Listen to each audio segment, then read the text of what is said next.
Hello students. पिछले video में हमने हॉरिजॉन्टल लाइन टेस्ट के बारे में डिस्कस किया था और उससे पता किया था कि कौन सा फंक्शन वन वन फंक्शन है या फिर कौन सा फंक्शन मेनी वन फंक्शन है। वन वन फंक्शन को हमने देखा था कि हॉरिजॉन्टल लाइन जो है वो ग्राफ को ओनली वन पॉइंट पर इंटरसेक्ट कर रहा था, तब हमने देखा था कि ये वन वन था। अगर एक से ज़्यादा पॉइंट पर अगर ग्राफ को कट कर रहा है तो उसको हमने देखा था कि वो मेनी वन था। अब उसके बाद हम लोग कुछ सम बेसिक फंक्शंस के बारे में डिस्कशन करते हैं। बेसिक फंक्शंस के बारे में हम लोग डिस्कशन करते हैं। यहाँ पर फंक्शन को हम रियल टू रियल लेंगे। फंक्शन ये बेसिक फंक्शंस पर हम जब तक लिखा ना जाए कि जैसे एक फंक्शन हमने लिया, एफ लिया, एक फंक्शन है, वो रियल से रियल है, ये रियल से रियल है। यहाँ पर ये है, जब तक लिखा ना जाए कुछ कि क्या है, जब तक हम समझेंगे कि रियल से रियल की बात हम कर रहे हैं। तो बेसिक फंक्शन में सबसे पहला है वो कांस्टेंट फंक्शन है। सबसे पहला है वो कांस्टेंट फंक्शन है। Constant function, constant function, constant function किसको कहते हैं इसके बारे में हम लोग जानेंगे। कांस्टेंट फंक्शन कहने का मतलब है कि y बराबर जो भी रहेगा वो कांस्टेंट रहेगा। इसका फॉर्म रहता है, कांस्टेंट फंक्शन का जो फॉर्म इस तरह से रहेगा। इसका फॉर्म रहता है ये एफ एक्स बराबर रहता है, कोई सी कांस्टेंट रहा या सी लिख करके या के भी लिख सकते हैं। एफ सी बराबर के सी रहा, एफ सी बराबर के रहा, एफ एक्स बराबर के रहा। ये है जहाँ की जो है सी या के जो रहेगा वो बिलोंग्स टू रियल नंबर रहेगा। कुछ भी कर सकता है, एफ एक्स बराबर वन हो सकता है, एफ एक्स बराबर टू हो सकता है, एफ एक्स बराबर थ्री हो सकता है, एफ एक्स बराबर फोर हो सकता है। एफ एक्स मतलब कि कोई भी रियल नंबर हो सकता है। जैसे यहाँ पर सी और के जो है वो कोई भी रियल नंबर है, तो मान एफ एक्स बराबर हम वन भी लिख सकते हैं। वन तो सिंपल, 1.001, 1.001, कोई भी रियल नंबर जो है, -1, -√2, +√3, -1/√3, 1/√3, कोई भी जो रहेगा उसको हम कांस्टेंट फंक्शन कहेंगे। कांस्टेंट फंक्शन उसको हम कहेंगे। तो एफ एक्स बराबर वन भी हो सकता है, एफ एक्स बराबर -2 भी हो सकता है, ये भी एक कांस्टेंट फंक्शन है। एफ एक्स बराबर हो सकता है यहाँ पर -1 भी कह सकते हैं। एफ एक्स बराबर हम 10 भी कह सकते हैं, रियल नंबर है। एफ एक्स बराबर हम 100 भी कह सकते हैं, 1000 भी कह सकते हैं, 10⁻3, इस तरह 1000 भी कह सकते हैं।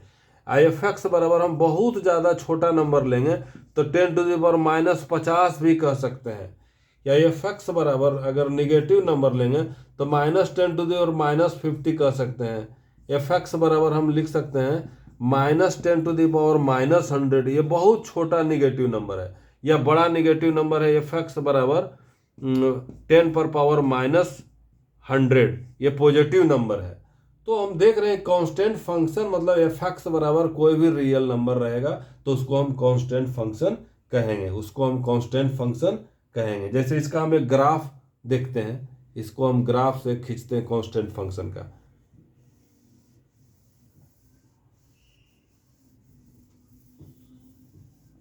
जैसे हम एक ग्राफ लेते हैं y बराबर एफ एक्स, वाई बराबर एफ एक्स बराबर अगर हम 2 लेते हैं सिंपल, या एफ एक्स बराबर 1 भी ले सकते हैं, 2 भी। तो ये इस तरह से लिया हमने, x का इनपुट लेंगे वही x plus x minus plus infinity minus infinity से प्लस इन्फिनिटी x कुछ भी लेंगे अगर हम, तो y बराबर यहाँ 1 हुआ, y बराबर यहाँ 2 हुआ। तो जब हम कुछ भी कोई भी इनपुट डालेंगे, कोई भी 0 भी डालेंगे 2 मिला, 1 भी डालेंगे तो 2 मिलेगा, 2 भी डालेंगे तो 2 मिलेगा, या 3 भी डालेंगे या कुछ भी डालेंगे तो ये 2 ही मिलेगा।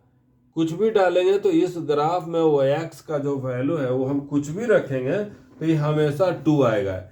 एक्स का जो है वो कुछ भी रखेंगे इसका वैल्यू तो हमेशा वाई बराबर 2 ही आएगा इसका आंसर। तो इसको हम कांस्टेंट फंक्शन कहेंगे। या एक्स बराबर अगर ये वाई बराबर 2 हो गया, ये वाई बराबर 1 रहेगा तो इस तरह से करेंगे, ये भी हो जाएगा वाई बराबर 1 हो गया। ये -1 रहेगा तो इधर हो जाएगा ये -1, तो वाई बराबर -1 का ग्राफ है। ये y बराबर ये -2 भी अगर लेंगे तो y बराबर ये -2 का ग्राफ है। तो देख रहे हैं कांस्टेंट फंक्शन जो है वो x एक्सिस के पैरेलल है। x कोई भी रियल लेंगे या कोई भी लेंगे तो वो बन जाएगा। x के जगह पर कुछ भी x का कोई भी वैल्यू लेंगे तो y जो है वो इसमें कांस्टेंट रहेगा, इसलिए उसको कांस्टेंट फंक्शन कहा गया है, इसको कांस्टेंट फंक्शन कहते हैं। तो इसका डोमेन क्या हुआ, इस कांस्टेंट फंक्शन का डोमेन क्या हुआ, इसका डोमेन जो हो जाएगा, इस कांस्टेंट फंक्शन का डोमेन जो हो जाएगा वो पूरा रियल नंबर हो जाएगा। पूरा मतलब ये हम x का वैल्यू हम कुछ भी ले सकते हैं, -∞ से +∞ तक कुछ भी ले सकते हैं। इसको r करेंगे और इसको -∞ से ∞ तक इस तरह से लिखेंगे, इसका डोमेन हो गया। इसका रेंज क्या हो जाएगा, इसका रेंज जो रहेगा वो सिर्फ एक वैल्यू रहेगा। रेंज जो रहेगा इसका सिर्फ एक वैल्यू रहेगा।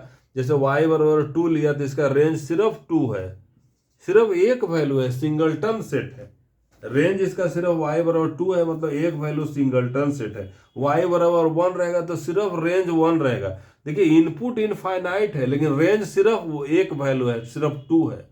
इनपुट y बराबर 1 रहेगा तो रेंज भी -∞ से +∞ रहेगा, लेकिन इसका आउटपुट रहेगा माने रेंज रहेगा वो सिर्फ 1 रहेगा। रेंज कोई भी रियल नंबर सिर्फ एक रियल नंबर रहेगा, तो उसको हम कांस्टेंट फंक्शन कहेंगे।